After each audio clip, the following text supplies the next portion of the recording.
आपको बहुत बहुत स्वागत। आज मु नहीं कखारु पत्र गोटे नुआ रेसिपी वीडियो को पूरा लास्ट पर्यंत देखो जानी पारे मु कौ रेसिपी कथा कहूँ। आपको मोर ए रेसिपी पसंद आसे ताले प्लीज वीडियो को लाइक शेयर और सब्सक्राइब करने को भूलंतुनी।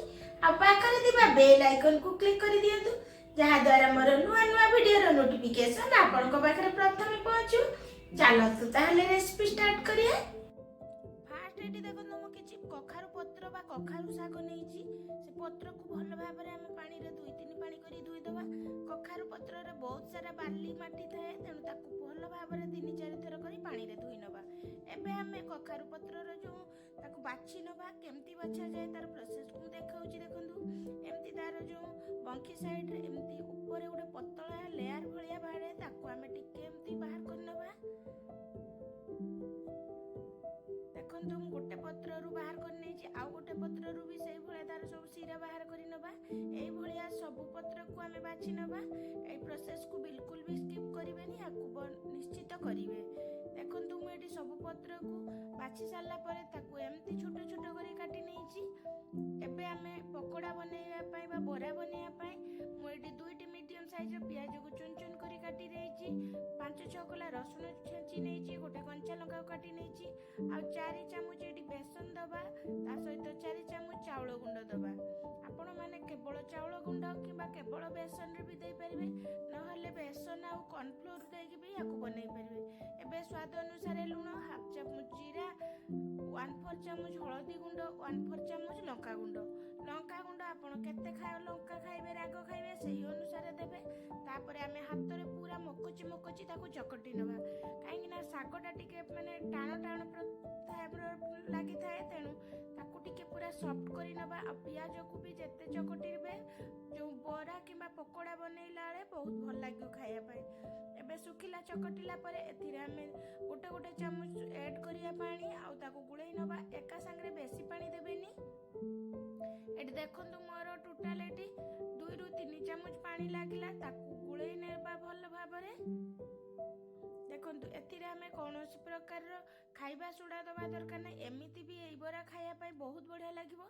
ता सहित देखंतु मु गुळै सारला परे ताकू गोटे अट्टा चकटा भलिया गोटे गोल आकार नै नेली आ हाथ साहाय्य ताकू चापटी नबा। एमती चपटा करी नबा। देखंतु आ बेसी मोटा करिवेनी कि बेसी पतला करिवेनी एई भलिया बरा भलिया हमें चपटा चपटा बनै नबा। एबे हमें छानिया पई कढ़ई बसै देछि। मुठी फ्लैट बागला नेछि दी फ्राइंग पैन सेतिरे हमें दे दबा गोटे कप पाखापाखि तेल। तेल गरम होला परे हमें गोटे गोटे करी बरा को दे दबा।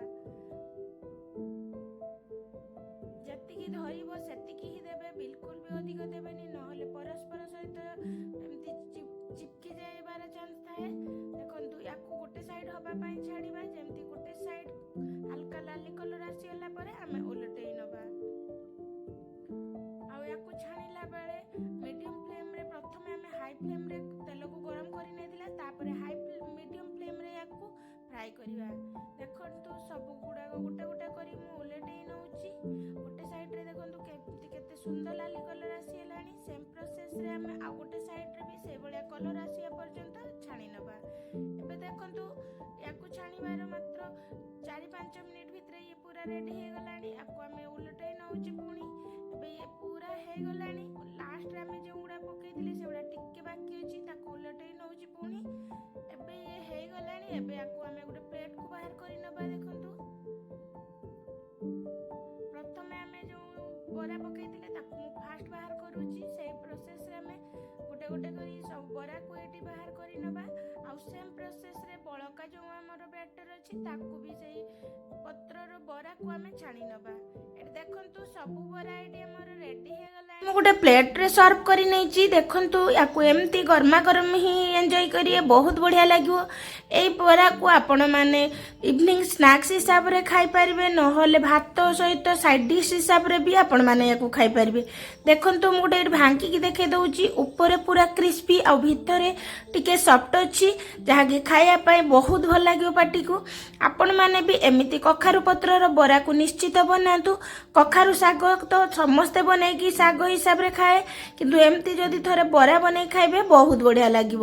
ଆପଣମାନଙ୍କୁ ମୋର ଏଇ ରେସିପିଟି କେମିତି ଲାଗିଲା ପ୍ଲିଜ୍ କମେଣ୍ଟ ସେକ୍ସନରେ ନିହାତି ଜଣେଇବେ। ଆଶା କରୁଛି ଆଜିର ମୋର এই ଭିଡ଼ିଓଟି ଆପଣମାନଙ୍କୁ ବହୁତ ଭଲ ଲାଗିଥିବ। ରହୁଛି, ନମସ୍କାର, ଜୟ ଜଗନ୍ନାଥ। ପୁଣି ଦେଖା ହେବ ଆଉ ଗୋଟେ ନୂଆ ଭିଡ଼ିଓରେ।